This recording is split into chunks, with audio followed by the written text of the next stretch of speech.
Alright guys, welcome back to another video. So this will be the second game out of the 25 games that we can play in the, I forgot what it's called, the championship series. Yeah, the champions over here.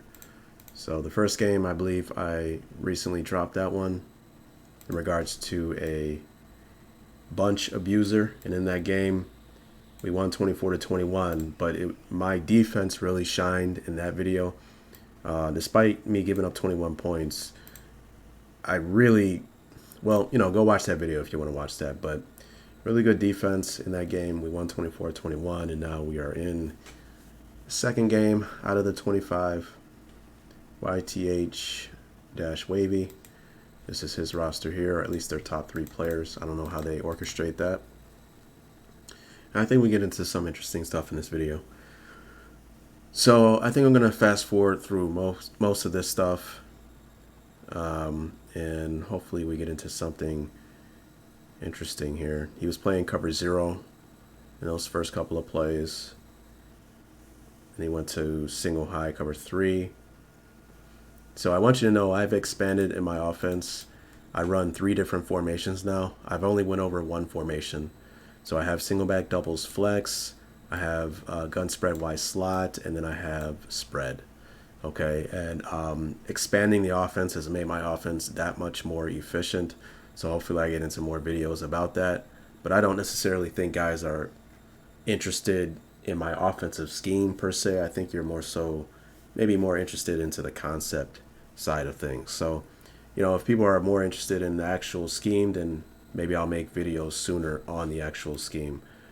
Play by play. Okay, so obviously I've already went over pretty much everything on gun spread Y slot that I run. So if you want more stuff, I got stuff from spread and etc. So anyways, this is one thing I started incorporating.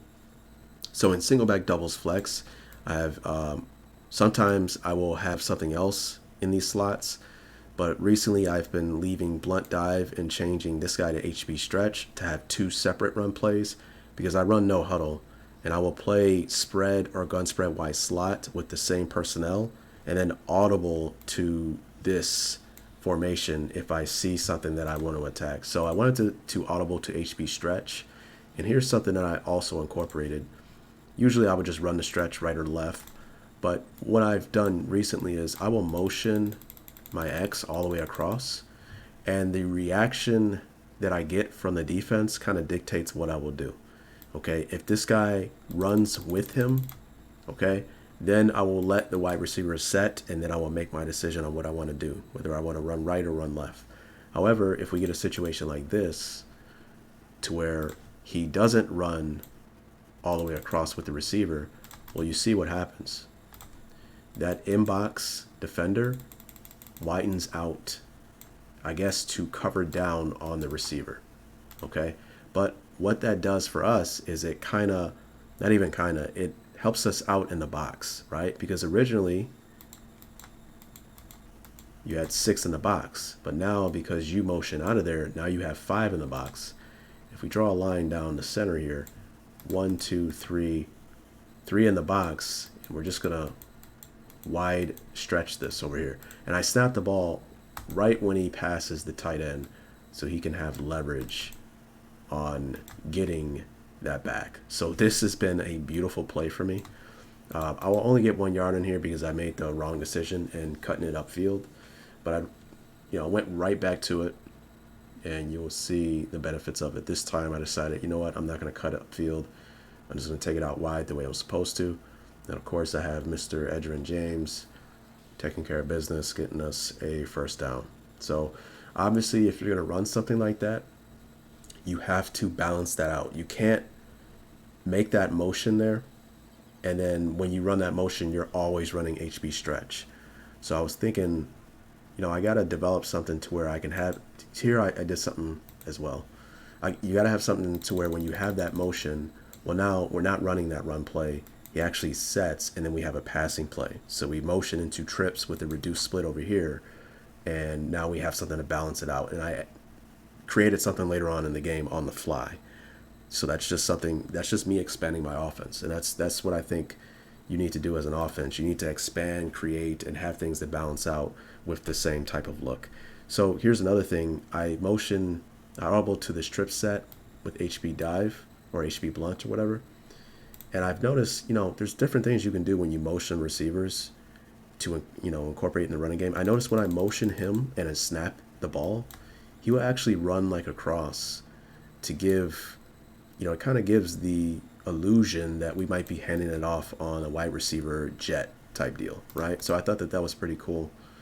Watch me motion, snap, and look how he's running across, and it kind of gives the illusion, hey, I might be handing it off on some type of jet deal, etc. Okay, so we just go ahead and punch it in and we get a first down. So I really do think, touchdown. You really can be very creative in the run game, in the game of Madden. I just think a lot of people don't end up doing it because the passing game is just a lot more fun, right? But I've been balancing out my offense. I've been pretty efficient with what I do. So we'll go ahead and forward till we get to something interesting here. Gun tray open offset. Nothing interesting. Bunch wide flex. Almost threw an interception there. And here we'll get into something that I've been doing lately, maybe over the last week and a half, 2 weeks, and it's pretty damn good. Okay. You know what? I think I'm going to make a whole nother video on this, but it's about playing cover one man, but playing cover one man a lot more effectively. Okay. Because Nick Saban has particular rules. It's all about relative to where you are to the divider line, but also how you play relative to the receiver post snap, depending on where you're at. Okay, and I found a way to kind of simulate better man defense while playing cover one man, and I think this will be an example of it. It has nothing to do with what I did here, but I want you to watch how he runs this corner route and watch how, look how he's playing outside leverage and almost underneath inside hip, right?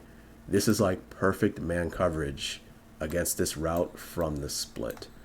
Okay, so usually I don't play cover one man with a defense that shows single high pre-snap against a formation like this, but now I've been able to do that with this new way that I play man defense against this formation. Okay, and look how I'm topping the other corner route with man underneath here. Okay, so I'm going to make a video on the cover one stuff and how to better play it. And I think it will kind of transform how people play cover one, at least if you watch that video. So he goes ahead and he kicks the field goal. And we're on offense.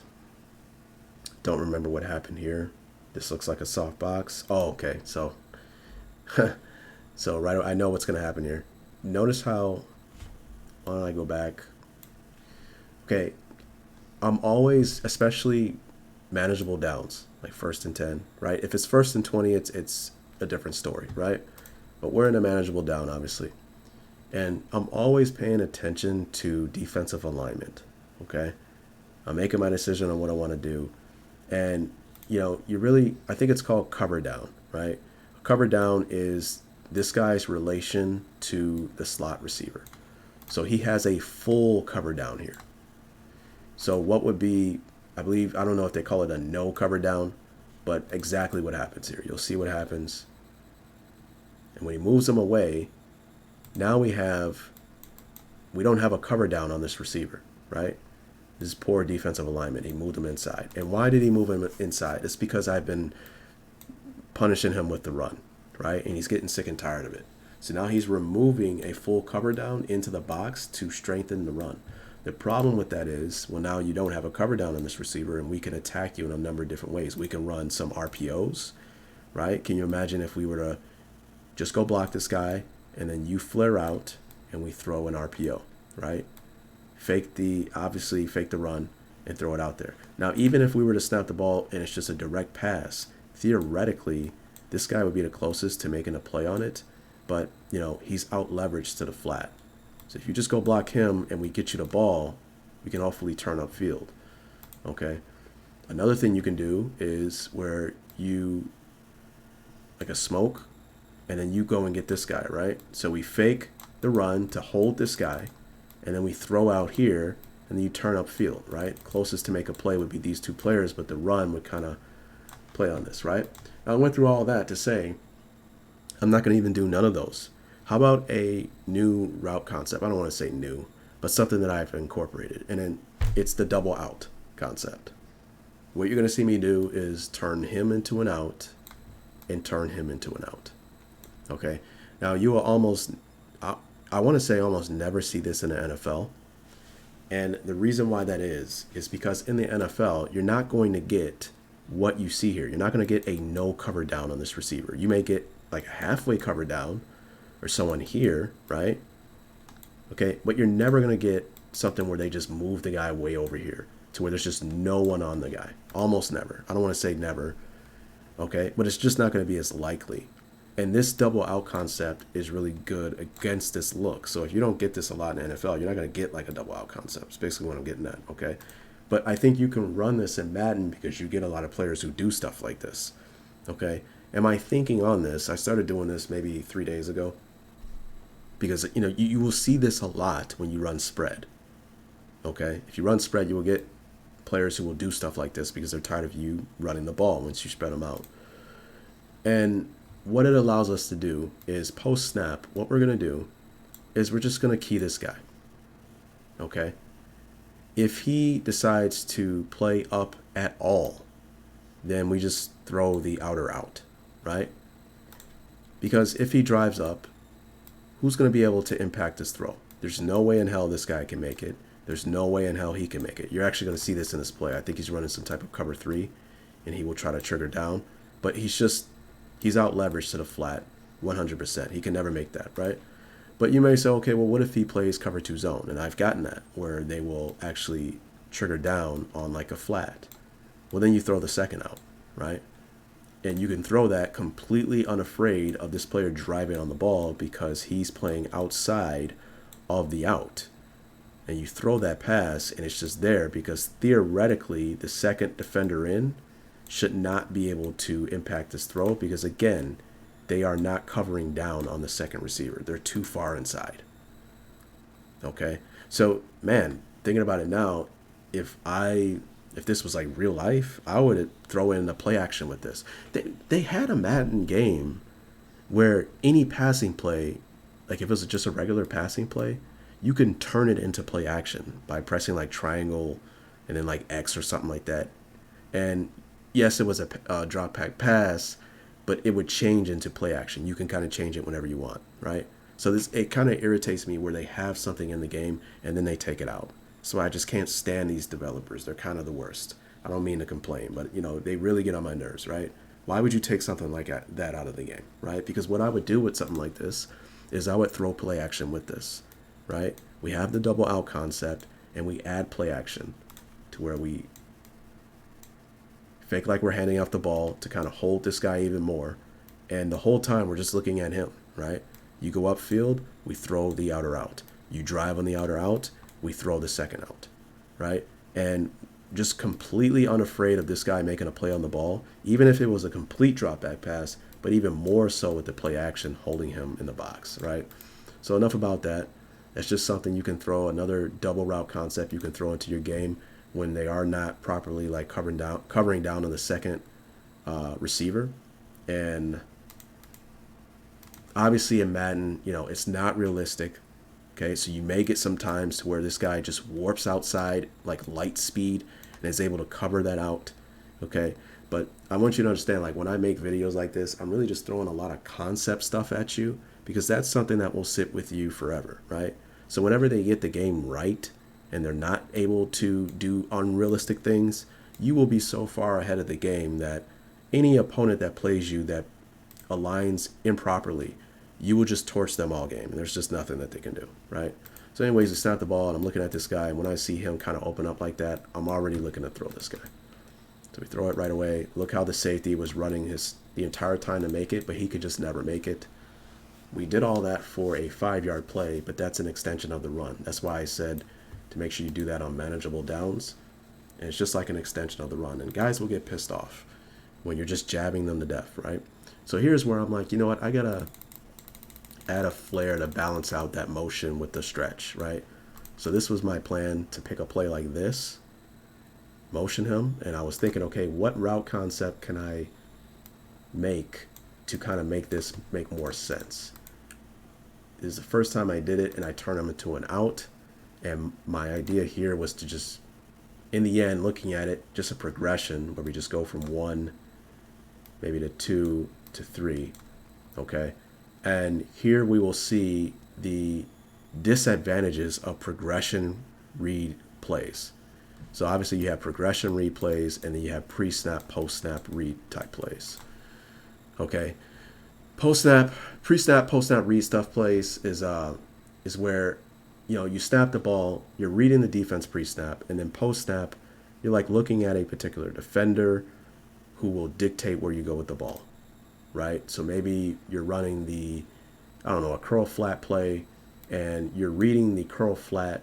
If he defends the curl, you throw the flat. If he defends the flat, you throw the curl. Like, that's post-snap reading, and he's dictating where you go with the ball. That's, you know, post-snap reading. Progression reading is where you're not really necessarily doing that. You're just reading 1 to 2 to 3, right? Is 1 open? Yes, throw it to him. Is 2 open?